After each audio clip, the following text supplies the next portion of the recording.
Biseda në interaktiv në këtë vëllarë të sonte në Teto, vetëm pak ditë para mbajtjes së zgjedhjeve parlamentare të flasim pozitës shqiptare deri në PDSH me ndërfaqje. Faleminderit që pranoni të flisni për këtë vend faqe. Faleminderit për ju që vetëm pak ditë para zgjedhjeve dhe pas që motoja juaj është për liri prej kujt sot faqe.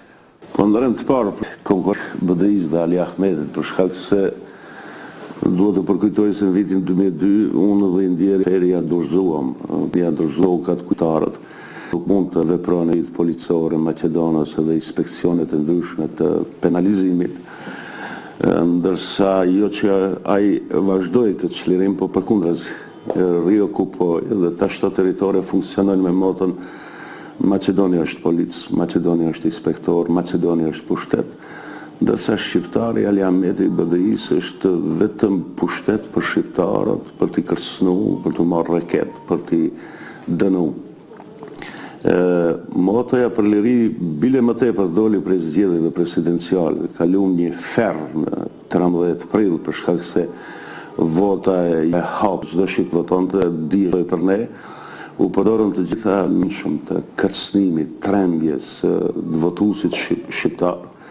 Dhe merreshëm për këtë moto për shkak se kjo është moto që i mobilizon të gjithë njerëzit. Mungesa e lirisë e humb vlerën e gjithçka tjetër, ndërsa pasja e lirisë ndalgadal gjithçka e bën të vlefshme. Por pse nuk arritën në rend të parë që të venit një kandidat mbasi të përbashkët shqiptar konsensual, siç BDI-ja thoshte se e kërkonte? Jo, ai ka ku Maqedon, konsensual jo shqiptar. Shkonte me atë nocionin e vjetëruar, demode, shqiptare të moqën, ka Maqedonia dhe ka më të keq. Është shumë e gabuar, mendoj se këto mendime janë idioteske, nuk ka Maqedon as të mirë, as të keq. Ka sistem që funksionon mirë dhe keq. Dhe në asnjë mënyrë nuk u pajtuan të bëhemi pjesë e këtyre eufemizmave për sistemin që ekziston në Maqedoni. Dhe në anën tjetër ai donte të bëjë një marketing personal dhe partijak për shkak të mungesës totale të rezultateve pozitive. Kinse është kandidatit aktual që edhe ishte president, në fakt kjo çështje tregon mungesën e forcës politike. Presidenti ka ingerencët e 1% të pushtetit. Pushteti vërtet vjen pe qeverisë. E keqja e vërtet u ka ardhur shqiptarëve pe qeverisë, në cilën është vetë zoti Ahmeti dhe BDI-ja, po aty normalisht nuk guxonin të jepnin asnjë vlerësim kritik për shkak se bisedohej për karrikë dhe për pushtet. Jeni të kënaqur me mënyrën se si shkuan zgjedhjet presidenciale, morri vota sa pritët kandidatë juaj? Jo, normalisht jemi të u tregova dhe paraprakisht se ka qenë një trusni jashtëzakonshme, një trembje e madhe dhe për këtë janë të informuar të gjithë qarqet diplomatike edhe brenda edhe jashtë Maqedonisë, po kryesisht jam i kënaqur me rezistencën e hapur që bën shqiptarët. Ata nuk mund të quhen votues, ata janë demonstrantë, protestues. Votuesi është ai që i garantohet fshehësia e votës. Atë ditë nuk ishte garantuar fshehësia e votës. Thira atyre ishte hapur që të bojkotohet procesi. Pra ju thoni që për të sa hapur publike për të bojkotuar procesin në zgjedhjet presidenciale kishte kërcënime? S'ka njeri dhe falje pa kërcënuar më të gojës. Daljen e ndihmave sociale, për dërgimin e inspeksioneve, për mbylljet lokaleve. Ne kemi të gjitha mesazhet telefonike të incizuara, deklaratat e njerëzve të cilët kanë qenë të kërcënuar. Kjo s'ka të bëjë as pak me demokracinë dhe ky rezultat nuk mund të llogaritet real. Me çka ju votuesit shqiptarë të faqe? A është në fakt a vazhdon të jetë në fokus pikërisht kjo sulmi themi ndaj BDI-s ndaj zotit Ahmeti për këto vite të qeverisës, apo po a prezantoni edhe atë se si ata do të jenë më mirë me ju? Po sigurisht. Ata pjesa e jonë për të realizuar qëllimet tona, programin dhe platformën tonë është partia e zotit Ahmeti. Ndoshta ndonjëherë duket paradoks pse ne i sulmojmë ata e jo partitë maqedone, ndaj janë që politikën e partive maqedone ose në qeverisë. Jonë është shumë decid, nuk ka nevojë për teori të mëdha politike. Ne pretendojmë dhe dy shtyllë që i kërkojmë janë mekanizmi vendimarrjes në Maqedoni. Jemi për herë të majorizuar që nga parlamenti më poshtë dhe me ndesë drejt të buxhetit shtetit duhet bëhet pjesë e normat me li për shkak se jemi tërësisht të diskriminuar ekonomikisht. Për buxhetit shtetit dhe së të kësaj dite ndahen 1.5% për të kultivuar garantinë tonë. Nuk po flasë se ne kërkojmë mjete financiare të krijojmë ushtrinë dhe policinë tonë, po elemente jetike si që është kultura, arsimi, shëndetësia, zhvillimi, perspektiva, sistemi i kreditimit janë tërësisht shkelur nga ana e qeverisë dhe shqiptarët dita ditës janë të dëmtuar shumë. Po ju përkujtoj, besoj do të pajtoheni, ne jemi llogarit para 20 viteve si shqiptarët më të fort me ekonomi private. Po tash jemi më të dobët prej gjithëve. Kjo ka ardhur si rezultati një programi ekonomik të menduar mirë nga ana e maqedonësve për të na dëmtuar. Duntas që ne të kemi të lashe me bukën e gojës dhe me idarën, pastaj nuk kur ke kërkesa biologjike, ke kërkesa shoqërore, kombëtare dhe intelektuale. Kjo është brenga kryesore e imja dhe partisë time, dhe unë besoj që ne, kur do të vim me këtë çështje, do të merremi seriozisht mbi 90%. Pa e forcu këtë popull ekonomikisht është iluzion të mendosh që do të përmirësohet apo do të ngritet vetdia kombëtare. Dhe është kaq keq sa në një të bëjmë në Shkup, keni thënë se pjesa maqedonase e Shkupit është si Parisi, kurse pjesa shqiptare si Kandahari. Ashtu është. Mund të shkojnë të vizitoni, të shihni vendet, shtëpitë, rrugat, infrastruktura, sistemi i kanalizimit, sistemi i ujit të pirshëm, kushtet e brendshme ku jetojnë shqiptarët në Shkup, absolutisht se kanë tepruar në gjallë Kandaharit. Dhe kjo është një apartheid modern që ndodh në Maqedoni. S'po i fajsojmë për këtë vetëm të tjerët. Edhe ne shqiptarët kemi pas një fazë të bërjes politik, folklorike dhe romantike, gjërat na kanë ikë në tavolinë, po në shtepërmisht, po në euforik, po shtepër e rëndësishme që kemi thirrë mendjes dhe jemi kthyer edhe çështjes ekonomisë. Pa dyshim nuk jap përparësi asnjënas, çështjes politike dhe ekonomike. Çështjes politike jap përparësi vetëm 1%, për shkak se nëpërmjet politikës më pastaj siguron në aspektet ekonomike. Po kjo tepër e rëndësishme. Keni zhvilluar bisedimin me zotin Gruevski në këtë fazë, pra para mbajtjes së zgjedhjeve për mundësinë si të jeni pjesë e qeverisë pas zgjedhjeve? Para zgjedhjeve kam biseduar 4-5 herë me zotin Gruevski, po 4-5 herë kam biseduar dhe me zotin Ahmeti. Edhe është sigurisht opinion interesant pse këta bisedime paralele. Për shkak se kisha një përkujdesje se të dy kishin dëshirë të madhe që të më mashtronë. Edhe normalisht unë llogaritësha veten pak më inteligjent se ata të dy dhe arrita të kuptoj planin e tyre. Do të thonë me kohë kuptova se do të ketë zgjedhje të parakohshme parlamentare. Me kohë kuptova që zoti Ahmeti do të luajë një politikë manipulative në aspektin e emocioneve kombëtare të shqiptarëve, se kinsa është kundër presidentit. Në fakt propozoi zgjedhje parlamentare që të mbahen balotazh, për shkak se presidenti cenzusi 40% që të nevojitet në balotazh, jo në raundin e parë. Pas zgjedhjeve presidenciale kam patur 2 takime me zotin Gruevski dhe mund t'ju them që kryesisht jemi marrë vesh për bashkëqeverisje pas zgjedhjeve parlamentare. Pra, është punë e kryer? Mund thuhet se është punë e kryer. Do të bashkëqeverisni me vëmërodë për mënyrë Po. pavarësisht rezultatit zëlla? Jo, rezultati sigurisht do të jetë shumë i mirë, do të jetë shumë pozitiv, po unë nuk mund të merrem me ashtu si thash politikën manipulative të zotit Ahmeti. Ati pas 12 vjetëve është kujtuar se duhet quhet Parti Shqiptar. Po më pyet publikisht se do të vendos populli, unë po i them se cili popull. Ai popull që për te ka brenda shumë Maqedon.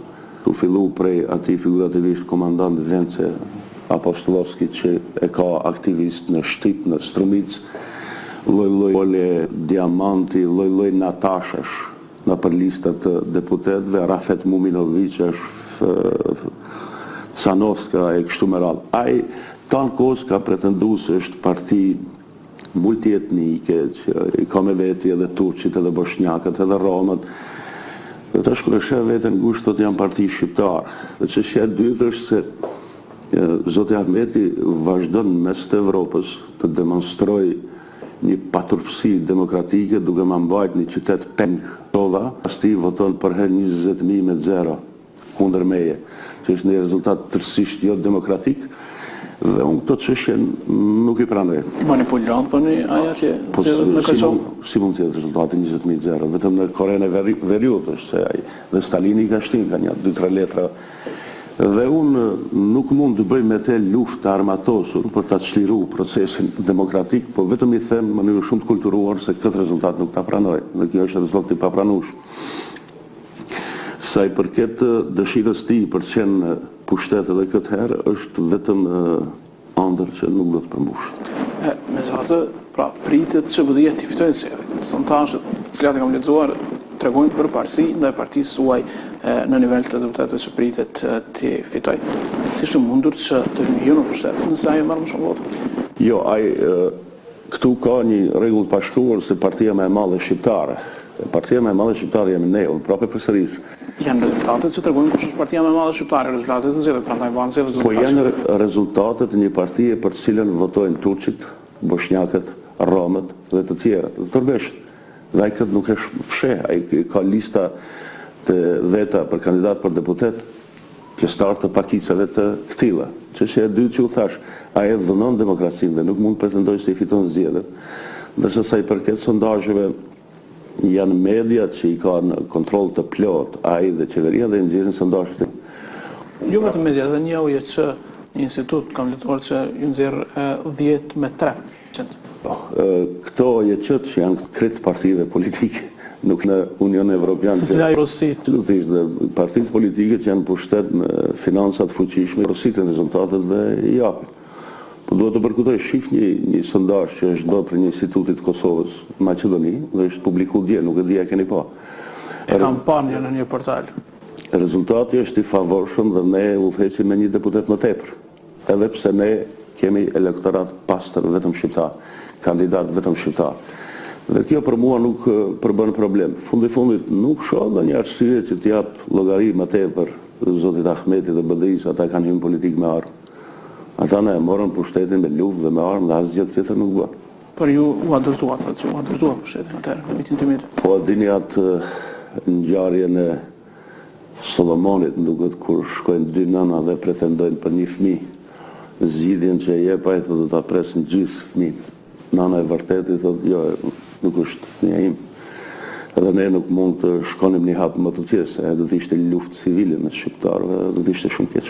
Po si pretendoni që nuk është parti shqiptare BDI-ja, nëse e fitoi Tetovën, u mori pushtetin pas shumë viteve, zotë Thaçi, udhëhiqej nga PTSH-ja, tash do të arrijë kryetar. 7500 vota ka marrë për partive Maqedonas, edhe për VMRO-s, edhe për LSDM-s. Ka pas mbështetje të hapur publike prej të dy partive.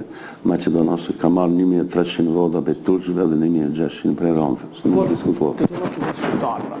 Tetova është qytet shqiptar dhe udhëhiqet tash nga BDI-ja. Po, votat që i ka marrë Kanë qenë vendimtare, votat... Absolutisht. Po ti nëse me 7.000 vota për Maqedonëve, rezultati ka qenë 24.000 me 18.000, 19.000. Është shumë e qartë. Komplot, po thoni, nga të gjithë kundër jush, kundër PDSH-s? Absolutisht, për shkak se këtu nuk do shumë mend që Maqedonasit dhe të tjerët mobilizohen lehtë kundrejt një partie shqiptare nacionaliste, siç e quajnë ata PDSH. Megjithatë, edhe rezultatet të gjitha zgjedhjeve të kaluara, edhe nëse i merrni, a nuk do dalin, thoni në asnjë mënyrë, nuk do të dilnin më shumë votues shqiptar për BDI-n se sa për PDSH? Asnjëherë. Kur kjo s'ndodh? Asnjëherë. Diferenca është goxha e madhe në zgjedhjet e kaluara ndërmjet PDSH-s dhe BDI-s. Po, është goxha e madhe. Edhe me deputetë po. Zgjedhjet e kaluara BDI-ja ka qenë koalicion të hapur me një parti të torbeshëve, e cila ka 22.000 vota. Në koalicion të hapur me partitë të bosnjakëve, në koalicion të hapur me turqët. Dhe nuk është dallimi i votave ashtu si paraqitet. Pakicat, romët, turqit, torbeshët, bosnjakët kanë një sasi deri 40.000 vota të cilat shkojnë për BDI. Dhe padyshim BDI-ja ka disa vite që thotë që është parti integriste dhe nuk është parti nacionale. Tash kur e shohin veten ngushtë, jemi parti shqiptare, po është vonë. Megjithatë, pati një zgjedhje të vitin 2006, do të thashë ju hyt duke i humbur zgjedhjet, hyt në koalicion në qeveri, po prapë u dash të pas 2 viteve të kishte zgjedhje jashtëzakonshme, sepse duhej prapë në atë kohë që partia më e madhe që kishte fituar tek shqiptarët të ishte pjesë e qeverisë. Të është vërtet. Nuk i kam humbur zgjedhjet 2006, se vetëm rezultati i Kosovës që ka 18.000 me 170, tregon se si kemi humbur. Dhe e dyta, 2006 nuk ka ra qeveria se ka ndesh Ali Ahmeti, po ka ra qeveria për shkak se Mendu Thaçi arzoi qeverinë pse nuk hym NATO. Ishte samiti i NATO si Bukureshti. Ndërsa zoti Ahmeti si për herë, që ka funksionu me thika pas shpine për të mbërritë e karikja e pushtetit, edhe atëherë funksionoi bëri koalicion me VMRO Departament dhe votu në zgjedhjet e parakohshme. Ai ka shpresë se i njëjti film do të luajë tash, nuk luan. Mund të sjellë tensione, zotë Thaçi, ky insistim juaj se gjithsesi do jeni një pjesë e qeverisë? Jo. Jam plotësisht i bindur se s'ka kurfar tensione. Belia nuk do të pranoj që nëse fiton zgjedhjet të mbetet në opozicion. Le të urnoj, le të bëj çka duhet. Çfarë mund të bëj? Asgjë, vetëm janë kërcënime që duan ta tensionojnë situatën. Ata kanë provuar edhe 2006-2007 bëjnë diçka, por nuk patën sukses. I vetmi film manipulativ i tyre që luajti me Arben Xhaferit 2001-shin, se kinse do të çlirojmë shqiptarët, në fakt doli rrëzimi me dhunë për pushtetit nga ana e Ali Ahmetit me shokët e vet. Nuk besoj se tash do të jenë çaq të pakujdesshëm që të provojnë një diçka të tillë. Në fakt ka një paralajmërim të zotit Gergevsi, nëse nuk gaboj që mund të ketë luftë, nëse budalla është ai. Është të shmend. se në rastur seriozisht. Është të shmend, na edhe tash është në koalicion me Ali Ahmetin edhe me ka ish komunistët edhe ata i thonë foltin në vend Ali Ahmetit. Kërcënimi i Gergevsit ishte kërcënimi i Ahmetit. Po një film... Pra, po të mendoj që në qeveri. Se duan me tu të arushën me miza, nuk do të ketë gjana të tilla. Mos të bëjnë bajram me mendjen se do të ketë bëj film. Vizuari ju masën tuaj, votuesve shqiptar informacion. Po, edhe plotësisht bindun se këtë herë do të fitojmë binç. Bile, do të fitojmë më shumë vota se BDI-ja, edhe pse ata do t'i votojnë pakicat, siç i përmenda Torbeshe, Turqe, Bosnjak. Fitoria jonë do t'jetë binç. Pse kjo insistimi juaj që ka përmendni këto pakica? BDI-s.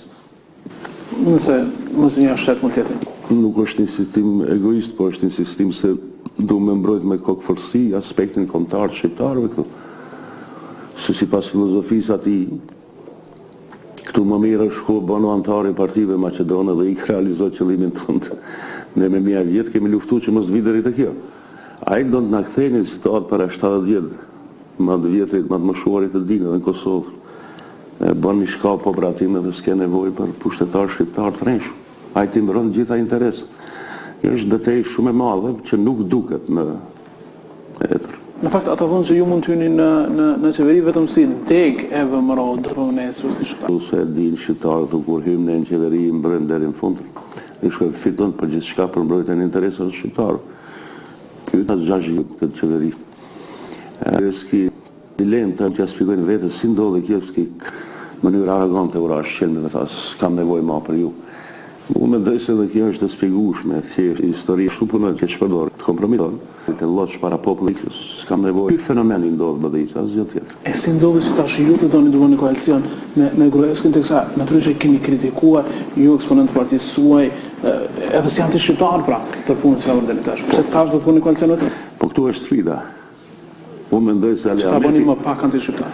jo që ta bëjmë, po që ta detyrojnë që t'i pranoj kërkesat tona, dhe kjo është sfida ime personale e madhe. Unë mendoj se binde gjithë shqiptarët se anti-shqiptarët s'ka qenë Gruevski. Po Ali Ahmeti është anti-shqiptar, toleron. I timon për legalizoj politikë. Jo vetëm këtu, edhe në Prishtinë, edhe në tjetër, Washington edhe Bruxelles.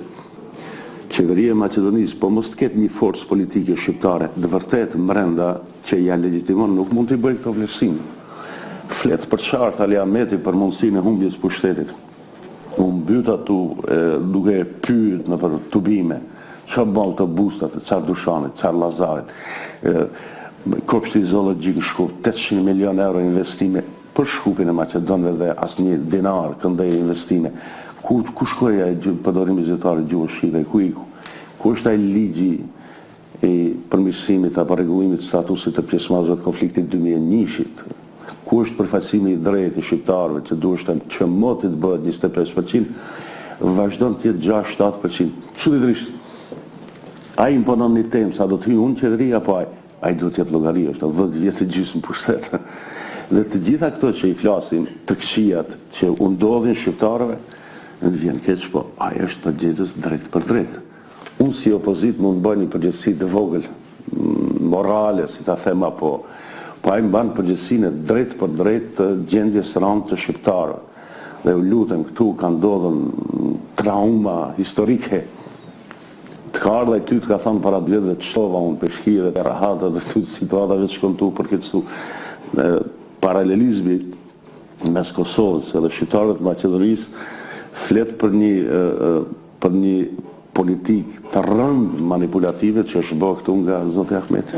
Zoti Gruevski thotë se nuk dëshiron që ta legalizojë Shqipën në gjithë territorin e Nis dhe në fakt një prej argumenteve që ka zgjedhje të jashtëzakonshme ai kërkon 64 deputet apo jo, që ta ketë shumicën në kuvend dhe sipas tij të mos bie prej shantazheve dhe presioneve që i janë bërë, themi, nga partia aktuale në fshat BDI-ja. Tash, nëse ai dëshiron që dhe heq presionin e tyre, si mund duroj presionin e juaj, nëse ju thoni se do të bëni akoma më shumë? Inshallah i merr 100 me ai. Shumë krijon përshtypje. Unë nuk varem pe atij.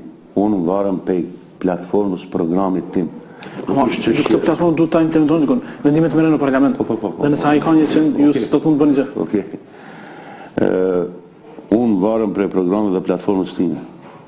Është idioteske me thënë se partia shqiptare varet pe Gruevskit, edhe ai nëse ka 60 deputet nuk lexojnë, s'bën qeveria.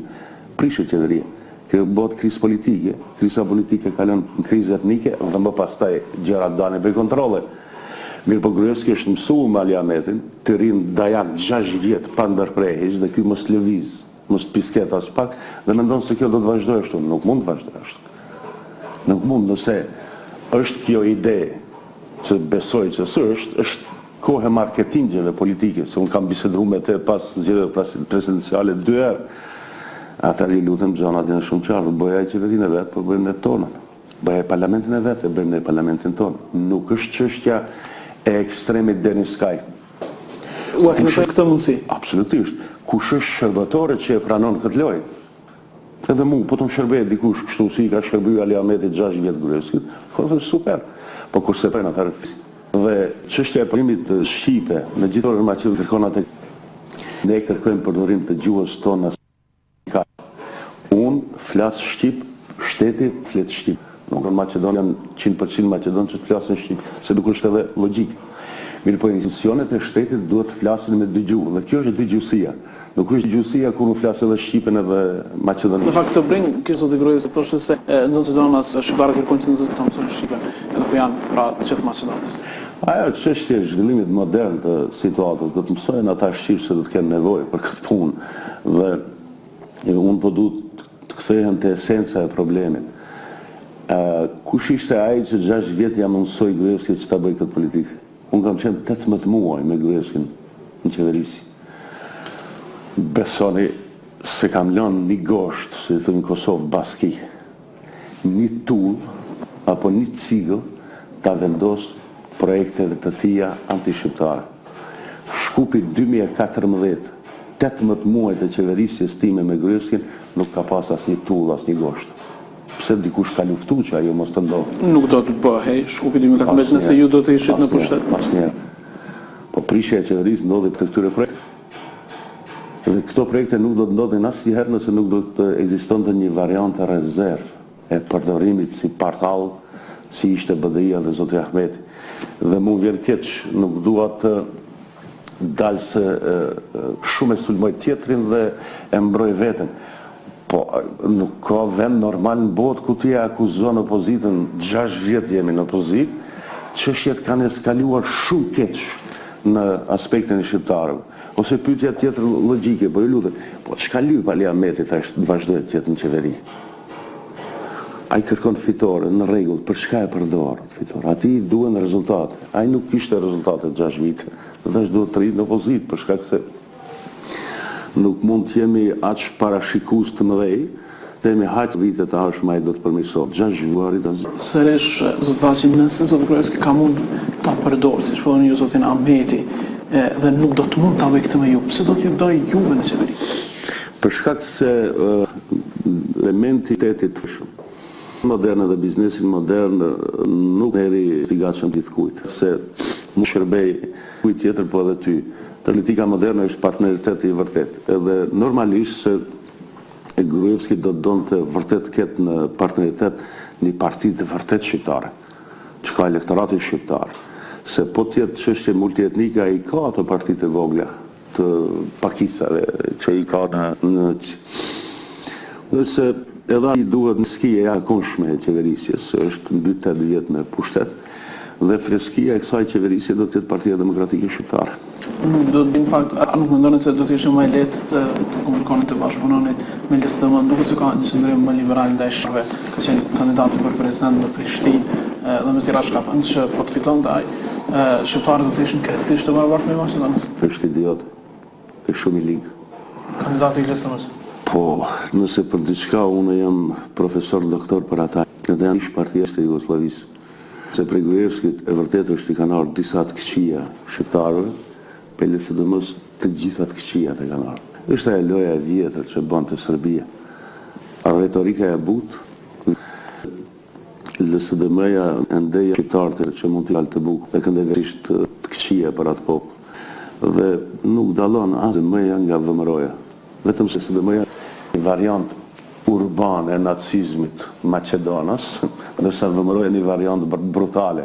Kjo ma shumë u takon shqiptarëve që të punojnë me këta që janë brutal, për shkak se zbulohen lehtë faktorëve minus, bashkësisë ndërkombëtare se cilët i kanë planet. Dhe fundit LSDM-ja si janë situatat, edhe një 20 vjet s'mund të vinë pushat.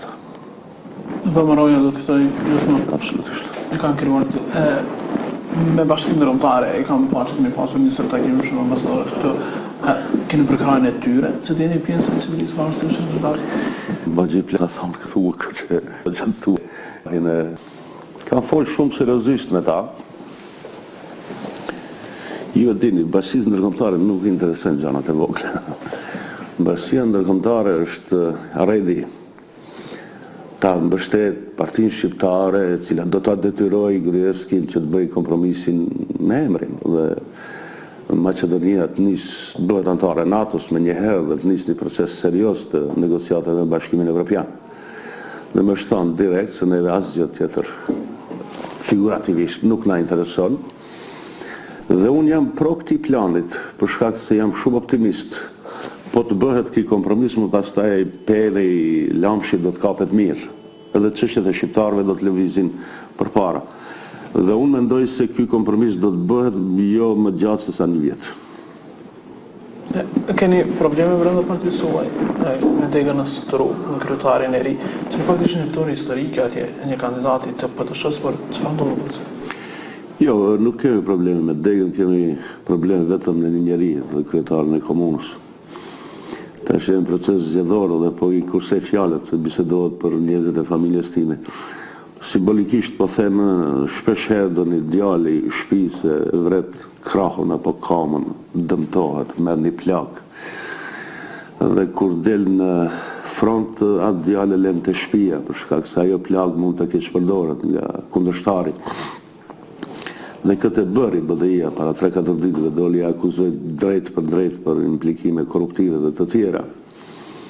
Po këto janë çështje të mbrëmshme dhe pas zgjedhjeve sigurisht do të vinë në vendin e vet. Çfarë do të bëjë pas ai sapo ka marrë, është sapo ka marrë atje. Në fakt ai kërkon drejtën tuaj zot Sela. Ai në organet të partisë duhet të fletë si antar i partisë, jo sekretari i komunës. Tentimi i implikimit apo përdorimit të pushtetit brenda partisë, të pushtetit për shtetit është i paliushëm. Do ta largoni nga partia? Është i larguar. Është i larguar me vendim të. Po nuk e një vendim. Thotë se kanë marrë vetëm 2-3 persona. E tha këtë ditën e parë, po pastaj kur ne mbajtëm mbledhje të kryesisë, ai e mori vendimin me shumicë votash, po ai nuk ka të lashë me mua dhe me partinë, ka të lashë me të tjerët, me të cilët është implikuar në afera të rënda korruptive. Dhe unë nuk dua më tepër të flas. Po në fakt ju akuzohet për tradhti apo jo? Po sigurisht kur ti futesh në front dhe një pjesëtar i familjes tënde dhe thotë shkova unë pak të pushoj se jam i zanë me punë. Ajo nuk mund të interpretohet ndryshe përveç se tradhti ordiner. por si do të votojnë ata që kanë zgjedhur zotin Zela kryetar të Strugës, a ka zosa pas ju të humbis një vota të PDSH-s? Jo, njerëzit të cilët e kanë votu kryetarin e komunës Strugës e kanë votu në emër të thirrjes time, sa i ka qenë kandidat im, nuk ka qenë kandidat i Putinit apo i dikujt tjetër. Ka qenë kandidat i partisë time dhe unë e kam udhëhequr fushatën në Strugë. Absolutisht jam i bindur se të gjithë do ta mbështesin Partinë Demokratike Shqiptare. Kishit marrë për krahë nga BDI-ja, apo jo për balotazhin, për kandidatin tuaj? S'keni marrë për krahë për kandidatin shqiptar? S'kemi marrë për krahë për shkak se ne e mundëm bindshëm BDI-n. Dhe dhërja për krahjes nga ana e BDI-s ishte një farsë. Votuan vetë shqiptarët më pastaj për shkak se ishte betejë mes një kandidati shqiptar dhe mes një vetë votuan. Kjo është ideja. Pra, përfundimisht, si vetë të shkoj procesin, që a do tjetë ferë dhe demokratik të djelë? Shumë vështirë, shumë rëndë, për shkak se Alia nuk hek dorë që ta bëjë rezultatin në Kërçovë 20.000 keni edhe në Kosovë kësi fenomenesh, nuk u flasë si e bënej atje në Drenicë. Unë do ta pengoj që ta bëj këtë në mënyrë institucionale në secilin këshill votues të Kërçovës kanë vendosur pjesëtarët familjes time dhe shokët e mi të ngushtë, të cilët do ta pengojnë që të ndodhë një manipulim që ka ndodhur për herë. Po ta vazhdoj ai këtë tendencë, atje do të shpallen zgjedhje të parregullta. Për këtë kam përkrahjen edhe të kryeministrit dhe Komisioni Shtetëror Zgjedhor është në përbërje 4-3 pro kësaj ideje. Dhe unë apeloj edhe Alisë dhe njerëzve të tjerë që mos të provojnë kot. Sidomos qytetarëve thjesht të Kërçovës, shqiptarëve, mos provojnë kot ta bëjnë këtë për shkak se dënimet do të jenë drakonike për ata njerëz që do të tentojnë ta bëjnë këtë. Tu jap një sqarim se kjo është e vërtet, ti përkujtoj se Komisioni Shtetëror është 4-3 pro kësaj ideje dhe kod votohet atë ditë aty. Në mbrëmje me 4 vota pro ata zgjedhje do të prishin atje. Pro kësaj është edhe bashkësia ndërkombëtare se nuk mund tolerohet ai rezultat dhe do të jetë gabuar shumë nëse bëjnë të njëjtën. Por Kosova është linja e tij dhe natyrisht pritet se njerëzit votojnë më shumë për BDI. Sigurisht. Nuk pretendoj unë të fitoj PDSH aty, sigurisht. Por jo 20.000. Ashtu. Sa do të delte nëse do të këshin zgjedhje të ferme për BDI-n? Po një 5.000 me 2.500, 3.000. Për gjysmë më thoni? Absolutisht. Ose do të fitojnë më shumë, me që është nga atje. Edhe 1.000 më tepër, për shembull. Mirë po, shqipni është e tmerrshme kjo. Unë e fitoj BDI-n se zgjedhjet parlamentare të kaluara, PDSH-ja e ka mund BDI-n në Tetovë. Tetova është 10 herë më e madhe se Kërçova, a dini se ka qenë dallimi? 1.680 vota. Kemi marrë më tepër se BDI. Dhe kjo është një rezultat normal, demokratik. A rezultati është jo normal atje. Është decisiv ky rezultat këtu vendimtar për ato se sot stoni ju sa BDI në Kërçovë, do keni fokusin? Po sigurisht 20.000 vota dallim bëjnë deputet. Dhe ne nuk veprojmë në shtetin tonë ku pretendimet atyre janë 70.000 deputet. Ne kemi pretendime 1-14, 1-11. Deputet ta debalansojnë rezultatin dhe të shpallin fitues të rinj. Këtu është ky telash. Pra që të thënën ju, thoni, kam parë që thoni, do të bëni kryeministri shqiptar. Simbolika e kryeministrit që do të përkujdeset për gjithë shqiptarët, ndërsa aspekti institucional është pozita e zënës kryeministrit. Kam ndru mendjen, 2 herë kam pas mundësi ta kem këtë post, po nuk e kam marrë. Tash kam ndru mendjen, mendoj se duhet ta marrë përgjegjësinë për shkak se e thjesht nuk është e njëjtë kur në kabinet është kryetari i partisë me një post fuqishëm, edhe është një antar i kryesisë të partisë. Vetë pozita, vetë detyra që merr brenda qeverisë tregon më tepër seriozitetin. Pra jeni marrë vesh me zotin Gruevski, ju do të jeni zëvendës kryeministri i Maqedonisë? Po, definitivisht jo. Ka dhe poste tjera, si posti i kryetarit parlamentit. E keni si opsion? Po aty i thash me shaka se probleme kam se s'm lena të flet shqip, se këta silin të këta BDI-s në kryetarin e parlamentit. Janë këta dy opsione, po ka edhe pak kohë. Për detaj. Sigurisht. Për gjasën të maje, që të një zënë së kërëmisirës. Po, për shkak se aty ndodh pushteti. Pozicioni i kryetarit të parlamentit realisht është një pozicion politik, një lideri, po pushteti i vërtet, të këqijet e vërteta që mund të vinë shqiptarëve, që duhet të parandalojnë një lider shqiptar në qeveria. Keni përdorur kartën e fesë në këto zgjedhje? Keni thënë në një moment që unë nuk kam frikë që të falënderoj Allah. Ja, me s'kom thënë bash ashtu. Si e keni thënë se? Nuk jam manipulant. Si e keni thënë se? Po duhet ta seroj. Tash unë i kam shumë qarta këto punë dhe nuk bëj politika manipulativ.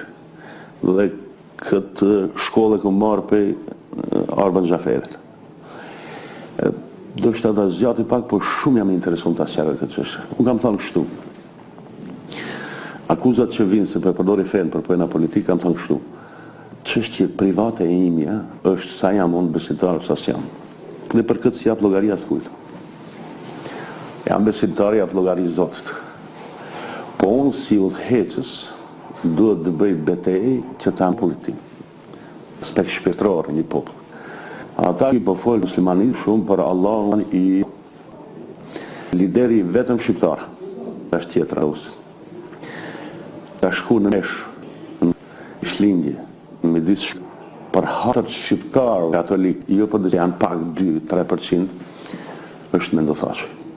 Unë kam mozimin, kam shku në kishë si respekt ndaj atyre shqiptarëve që janë katolik. Dhe ka që asgjë tjetër. Dhe jo filozofi politike dhe teori për këtë çështje, po lek të kultivohet kjo vlerë shqiptare, si për xhami, si për kish katolike për ata katolik, si për shqiptarët ortodoks të cilët janë asimiluar dhunshëm në Maqedoni. Kjo është ideja ime, kjo është platforma ime. Në publik, në jetë, respektoj vetëm këtë qëndrim. Feja është çështje private dhe nuk guxon për zgjedhje me asgjë. A i keni quajtur votuesit shqiptar votues musliman? Jo. Nuk Ua ka përmendur Ben Gjushi, duke folur për ekstremizmin islamik të mëdhshëm. Po. Nuk i kanë quajtur votuesit shqiptar votues musliman, po kandidatin për president që kemi pasur, kemi thirrë na votojnë që edhe votuesit tjerë musliman. Turqit, bosnjakët e kështu me radhë. Në asnjë moment nuk është të thënë ky formulim. Fetare kjo pra që të votojnë sepse kandidati juaj është musliman dhe të votojnë musliman? Jo, këtu është një problem që është kombëtar. Po lidhet feja? Po, patjetër. Patjetër do të lidhet. Me politikë. Për shkak se politika që bëhet nga ana e Maqedonisë është politikë ortodokse. Politike, jo fetare. Dhe këtu përfundojmë të çështja e buxhetit shtetit që mjetet ndahen në bazë të kësaj përqindje. Dhe unë duhet mbrij këtu të them që ky nuk është shtet etnik slav ortodoks.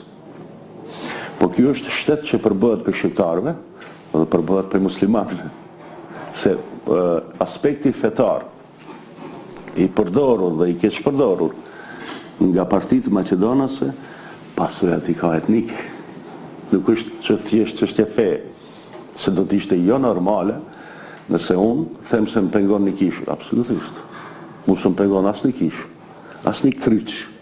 Janë vlera shpirtënore të një kombi tjetër.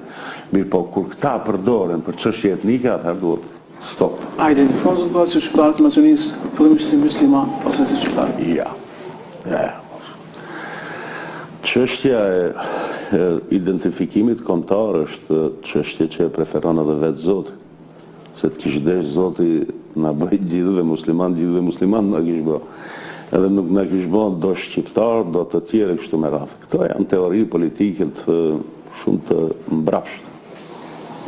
Jam shumë i gatshëm për polemikat këtilla dhe vullnetarisht do të ofrohen të vite ju kur të kemi temë të këtillë dhe atë do të kem shumë më shumë kohë. E njoh shumë mirë aspektin e religionit, pak më mirë e njoh çështjen e muslimanizmit dhe mendoj se nëse ka pas ndonjë njeri apo ndonjë lider në Maqedoni që është ballafaqu fuqishëm me rrymë radikale islame, unë kam qenë unë. Pikërisht, është se në Kosovë, por edhe në Maqedoni, numër goxha konsiderueshëm shqiptarë po shkojnë për luftuar në Siri.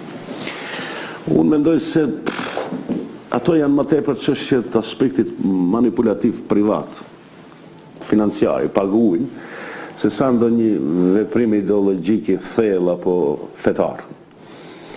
Më pastaj mendoj se një pjesë atyre njerëzve nuk kanë fort qëllime pozitive as për muslimanizëm. Shërbimin më të keq që mund t'i bësh muslimanizmit është të dukesh ashtu, të veprosh ashtu. Dhe asgjë s'ka të përbashkët me interesin e muslimanëve, të shqiptarëve që s'vjen parasysh. Është bërë një ligj atje në Prishtinë, son për dënim 15 për gjithë ata që i bashkuar mund ndodhi një gjë e tillë në Mosori, nuk se e keni ligjin. Po mund ndodhe këtu, po më duket se është një ligj i përafërt. Kur miratohen ligje të tilla, njerëzit shumë i banalizojnë çështjet. Nëse ti pajtohesh me një veprim, me një politikë, me një luftë, nuk dënon kush. Sistemi modern në politikën në botë është ti mund të kesh sa të duash ide, po të veprosh financiarisht dhe konkretisht rreth një ide të tillë, çdo kund botën normale ke sanksione dhe dënohesh. Jeni kritikuar për një deklaratë, do të thonë, si pas 100.000 euro të qeverisë të Prishtinës dhe Tiranës për Preshevën. Keni thënë që ato bugetesë më shumë për 30.000-40.000 shqiptarë të Lëvinë se sa për shqiptarët e Maqedonisë, janë më shumë më të madh. Kështu e mendoni vërtet? Po, ashtu e mendoj, po tash unë kam të lashë, se kur jap deklaratë mandaj më keq përdorin, nuk kam media që të përgjigjen, të sqaroj, ja sqarimi. Unë s'jam askushi që të përzihem qeverisë Kosovës dhe të Shqipërisë. Janë qytetarët e Kosovës dhe të Shqipërisë që vendosin për atë qeveri. A është e mirë apo e keq? Po unë jam dikushi që të flas për segmentin e politikës të jashtme të këtyre qeverive që ka të bëjë me shqiptarët e Maqedonisë. Dhe nëse unë them se kjo shumë ma tepër ka të bëjë me komedi, se sa me seriozitet, ashtu e mendoj. Nuk mund të jem dyftyrsh dhe hipokrit. Po, në të këto së ju i bëtë shqiptarët e Lëvinë dhe Preshevës më pak të rëndësishëm se sa shqiptarët e Maqedonisë. S'është vërtet. Simbolika e fjalorit është e tillë që pa dyshim, unë kam thënë deklarat shumë të rëndësishëm janë shqiptarët dhe Preshevës ma kanë preja pjesë, ma kanë hekë se duhet kështu të manipulosh. Dhe në këtë segment unë jam dikushi që duhet me ma ndëgju fjalën. Nuk kam 90.000 njerëz që më votojnë. Dhe gjithaj pompozitet flet për mos pasjen e fuqisë këtyre dy qeverive për të bërë diçka për shqiptarët që jetojnë jashtë Kosovës dhe Shqipërisë. Hajtë atëherë mos na sillni një iluzion se jeni të bënë diçka. Më mirë na e thoni të vërtetën sy, më fal që po personalizoj, po flas për qeveritë. Dhe ne atëherë shohim se duhet gjërat tërësisht t'i bëjmë vetë. Faktet flasin gjëra tjera. Çfarë mund të bëjmë ato për shqiptarët e Maqedonisë? Për nëse ju keni pra gjithmonë të qeverisë. Gjëse një Aliamet, jetë lule, super, këtë drejtat i kemi bon, s'ka fletë këmë, so Shqipë një të mbyllën gosht. Për një qështë të një mirë, se qeveria e Serbisë, për budgetit shtetit, për Mitrovicën, ndanë 350 milion euro, 1 milion euro në ditë. Simbolika e dhërjes të dy qeverive, për shqiptarët e Preshevës, 100.000 euro në 100 vjetë, nuk është në rregull. Nuk është në rregull. Nuk është shumë në rregull. Ta është dikush të mbyllë gojen se është qeveria në rregull atër, s'po flet askush. Dhe unë flas vetëm për këtë segment, çështjet tjera të qeverisë Kosovës dhe Shqipërisë përkasin qytetarëve që jetojnë atje. Dhe unë realisht kështu mendoj. Çfarë mund të bëjnë ato për shqiptarët e Maqedonisë? Kam folë me kryeministrin e Shqipërisë. Unë kam kërkuar hapur edhe në 4 sy prej tij që përdorin gjithë potencialin e tyre që kërkesat tona, shqiptarëve të Maqedonisë t'i bëjnë sa më të pranueshme të bashkësia ndërkombëtare. Nuk është ata të bëjnë luftë, edhe ata janë të lashë dhe veta. Ka të lashë e qeveria e Kosovës dhe Shqipërisë. Dhe ky element është pak më soft, më i butë. Nuk e drejtë se edhe ata ka thot ai ju jeni në qeveri dhe që doni tash. Kështu në konfidencë ta thot, jo ta thot publik. Pra mund të vjetë në vëndin që shqiptarët e Preshevës janë në gjendje më të keqe. Duke qenë se s'kam përfaqësim, pra kanë vetëm një deputet dhe janë në gjendje më të keqe dhe mbas atyre duhet të themi ndihmë më shumë se sa shqiptarët e Maqedonisë potencialisht. Nisoj, nuk janë në gjendje më të keqe. Vetëm ndoshta në disa situata në gjendje më të mirë janë, me mbishkrimet. Mbishkrimet e autostradave të Maqedonisë nuk ka asnjë gerë mbi Shqip. i kemë mbështrimet lokale të qyteteve, se mund të shojsh dikun të Tetova, po ato janë mbështrimet lokale, të pushtet lokale. Dhe Presheva e ka këtë. Dhe po të vazhdohet me këtë mënyrë të punës dhe këtë qasje, kadal do të vijë fenomeni i ulqinit gjithkund. Dhe është mediat e nxjerrin se Gjukanoviqi i ka mund shqiptarët në ulqin. Po ndryshe i ka mund. Me kandidat shqiptar në partinë e vetë, i ka mund partitë shqiptare. Për shkak se ky që është kandidati Gjukanoviqit e ka pushtetin drejt për drejt të lidhur. Dhe ne po luftojmë që ajo mos ndodhë. Ato u bën bashkë në fund dhe pasaj kryetari u zot sërish shqiptar. U bë presedani. Jo, edhe ai pretendon te kryetari shqiptar, po të partisë Gjukanoviqit. Do të flasim shumë për Kosovën, nuk di sa speciale, në ndonë procedurat aktuale, atje sa po zhvilluar krijimi i gjykatës speciale që do të gjykonte krimet e supozuara të USK-s. Cili është mendimi? Unë mendoj se ishte diçka që priteshte. Nuk e dija ka mund të bëjmë atë për qeveria e Kosovës, po ka shumë njerëz që mendojnë se ka mund të bëjmë më tepër. Tash po përdor në eufemizme se duhet të pastrohet lufta e UÇK-s, po penga erdhëm ne në këtë situatë që të flasim se duhet të bëjmë gjyqje për ta pastruar luftën e drejtë të UÇK-s kur Serbia ka bërë gjenocid mbi shqiptarët e Kosovës. Kryeministri i tanishëm, o pretendenti i tanishëm për kryeministër Vučić është zavendës i Sheshelit. Ish kryeministri Dačić është zavendës i Miloševićit. Nuk e di, ka shumë njerëz që thuajnë që nuk ka qenë politika jonë aq aktive dhe duke menduar ne se Serbia gjunjëzohet në raport me Kosovën, kemi një situatë ku duket se Serbia del nga ndjemtare në aspektin politik. Dhe politika e ka ashtu, po si kuptove gjërat me kohë si duhet, kur vine reperkusionet bëhet vonë.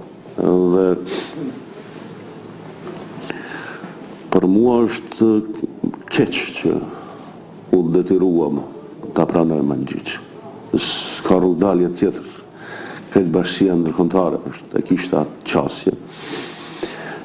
Nuk është çështje individesh, çështje private, a do të dënohet dikush apo jo, po është ta mbajnë një temë që se ke bëti, ta mbajnë hapur. Dhe më pastaj nuk kontrollohet dikmarti, ky ka bërë në krim, lufte, quhet kur bën shteti. Kosova nuk ka patur shtet atë që të bëj krime të projektuara, as Shqipnia nuk ka qenë në nivel të shteteve të tilla. Nuk është mirë kjo, po duhet të mendoj unë të vazhdoja rezistenca politike dhe jam shumë i kujdesshëm se s'du të më keq kuptoj askush se shes menon për Kosovën. Ka njerëz atje që po jap mendimet e mia. Politika ndaj bashkësisë ndërkombëtare nuk do të thotë se ata gjithmonë me urdhën thuajnë bën kështu. Ata fillimisht të bindin për atë. Se duhet bësh kështu. Po ditët i përdorish mirë argumentet, mund t'i bindish ndryshe. Se duhet ndryshe të veprohet. Megjithatë mendoj se finalja e këtyre telasheve duhet të jetë kjo. Pushteti i Kosovës duhet shtrihet në gjithë territorin e Kosovës. Fjalë tjera janë shaka. Vazhdimisht të keni të ngrira marrëdhëniet me kryeministrin pas? Jo, i kemi shkri. Si? Nuk e përvitet. Jemi kanon formave, kur ka feja dhe haron, jam takusin me rastin vdekjes të kryetarit atëherë, organizuam lidhje komemorative në Prishtinë, kemi ndetë. Dhe në këto të ndryshme që bëhen Shqipëri, nuk mirë. Vetëm ka, pse të pasi, nuk e është se e keni shpjeguar punën, ose shpjeguar kosovarë intereson, pse të marrëdhënie me zotin pasi. Ta tregoj edhe ty sot. Nuk e por. Bona shakon fal. Bona shakon. Pasi duhet edhe partia vazhdojnë me këmbgulje të respektojnë institucionet e Kosovës. Dhe njerëzitojnë atë. Janë të lirë, këtine do t'i Ramush Haradinaj, dhe ne kemi dokumente të nënshkruara. Po gjërat do ndryshojnë, ju sigurej se do t'i për shkak se janë dy institucionet. Du mendoj se kjo situatë do të kalohet shumë dhe me edukat gjitha forcave politike, institucionet duhet së shënësi dënë tjezit, politike dik me nuk bëjnë problem. Dhe natyrisht do të thashë është e afër me Zotin Hamid, Dhe kanë qenë kështu. Shimi kur kanë saksisht kam haru 2002 apo 2003 në Shkup. Ratë se ne që këja e Kosovës lufte çlironin e ndërsa ne kundër ftua për nuk luftoi 2004 ose 2005. Se janë të dy në qeveri dhe në raportin. Duke të pra agesi ju e pas fakti që ai rritit të fund. Jo. Ashtu kush që mu të më preferent të shpënoj edhe unë se kam jo nuk është. Se edhe kritika e përkurelën të Jo. të dyja se viteve atje Zoti Rama, humbi agjamat juaj në atje Zoti Shpajeve. Jo, absolut, kjo ka qenë pëlqyra me. Ndoshta janë pësu me këtë fjallor kritik timin dhe as pak nuk nervozohet. Jo mënyrë, po konfidenciale me ta, kështu i kanë qëndrimet. Që Aljan Zotin Radimir në parlamentarit të mba. Po, i bindum, besoj, se bëllim sukses fushat për zgjedhjet dhe kësaj zgjedhjet për Zotit Harane është mbi partijak. Unë besoj se do më mirë, atë arsye se do në po më një shtetit dhe kjo do tjetër thelpsore dhe më mirë. Kjo shumë për interesant për konsultacion. Faleminderit edhe ju.